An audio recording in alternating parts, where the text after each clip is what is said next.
Bayangkan, Sabah bergolak jika keputusan ini dipilih.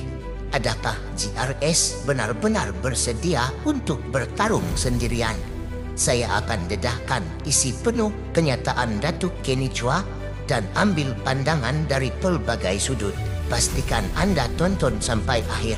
Disclaimer, penulis asal artikel ini adalah dari Sabah News Today dan kenyataan isu ini disediakan oleh wartawan Sabah News Today sebagai rujukan.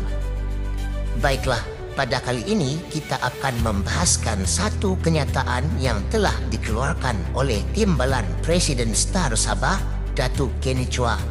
Kota Kinabalu, Timbalan Presiden Star Sabah, Datuk Kenny Chua mengemukakan pandangan bahawa rundingan Pakatan Pilihan Raya antara GRS, Pakatan Harapan PH dan Barisan Nasional BN hanya mengelirukan rakyat Sabah dan adalah lebih wajar bagi GRS untuk bertanding secara solo dalam PRN akan datang.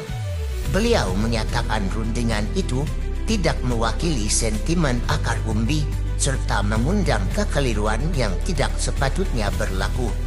Datuk Kenny Chua menegaskan bahawa rakyat Sabah lebih meyakini pemerintahan oleh parti-parti tempatan yang memahami keunikan, keperluan dan keutamaan negeri ini.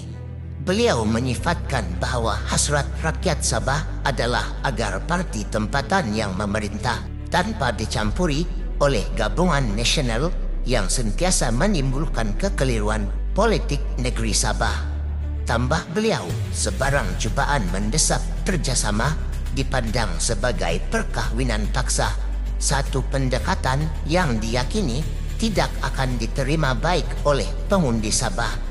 Beliau juga menyatakan bahawa rakan GRS Star yang merupakan pihak ketiga terbesar dalam gabungan 8 parti mendukung pendekatan solo ini.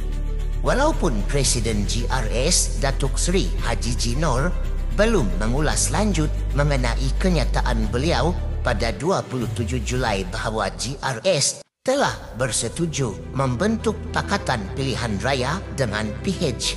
Kenyataan itu menimbulkan lebih banyak persoalan mengenai kejelasan hala tuju politik GRS. Menurut Chua, BN Sabah di bawah pimpinan Datuk Seri Bung Mokhtar Radin telah menolak sebarang bentuk perikatan dengan GRS sejak perselisihan pada Januari 2023. Namun Chua tetap optimis menyatakan bahawa kestabilan politik telah wujud sejak GRS mengambil tampuk pemerintahan dan mandat jelas kepada parti tempatan mampu memperkukuh kestabilan itu mirip model autonomi yang diamalkan di Sarawak. Sementara itu, rundingan semasa menunjukkan kemungkinan GRS dan BN bertempur antara satu sama lain dan tidak akan meletakkan calon menentang PH di bawah formula pembahagian kerusi yang sedang diusahakan. Fakta tambahan dan perspektif sebelum ini, politik Sabah sejak dari PRN 16 sehingga kini menunjukkan budaya kerjasama dan perubahan gabungan menjadi norma, bukan pengecualian. Daripada Star, PBS kepada gabungan GRS yang melibatkan BN dan PN pernah memerintah Sabah.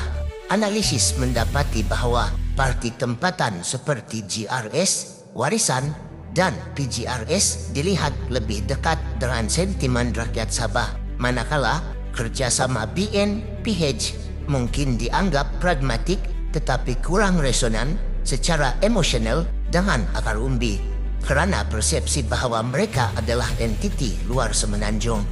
Sebagai contoh, pengerusi G57 Datuk Zulkarnain Mahdar menyatakan pakatan hipotesis BN-PH seharusnya bertukar nama kepada GRS-PH-PN, menggambarkan GRS sebenarnya menjadi faktor dominan pada masa ini. Selain itu, pengamat politik menegaskan pertembungan antara GRS dan BN sukar dielakkan kerana luka dan konflik lalu. Meskipun di peringkat persekutuan, mereka adalah sekutu.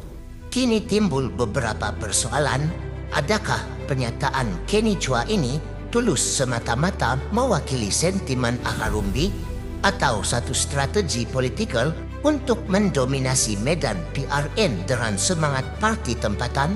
Adakah GRS mampu kekal stabil jika bergerak solo atau risiko fragmentasi undi akan memberi kelebihan kepada PHBN atau warisan?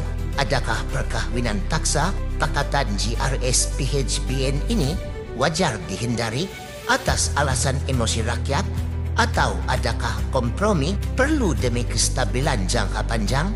Apakah pula alternatif yang lebih realistik, kerjasama fleksibel bertingkat di mana soal calon dirunding secara bijak tanpa menjejaskan identiti tempatan?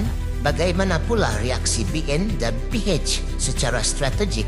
Adakah mereka sekadar mahu meredakan gelombang tempatan atau bersedia menyerahkan kuasa kepada GRS demi kesinambungan politik? Apakah faktor dalam statistik sokongan akar umbi, terutama dalam kawasan seperti Dun Tandik, Matunggung dan Bandau, yang menunjukkan kekuatan PBS GRS melawan arus cabaran seperti KDM? Adakah faktor etnik, sentimen ME63 atau aspirasi autonomi memainkan peranan utama? Sebagai perbandingan, pada PRU 15, jika undi warisan dan PH digabungkan, mereka mungkin meraih lebih banyak kerusi. Namun, perpecahan dalaman membolehkan GRSBN kekal dominan. Nah, itu dia pandangan penuh. Adakah GRS seharusnya berjuang solo atau membentuk pakatan demi kemenangan? Tulis pendapat Anda di ruangan komen. Adakah solo ini heroik atau berisiko? Jangan lupa subscribe untuk analisis kontroversi politik Sabah berikutnya. Kami akan bongkarkan lebih banyak strategi dan drama di belakang tabir. Sekian, kita jumpa lagi.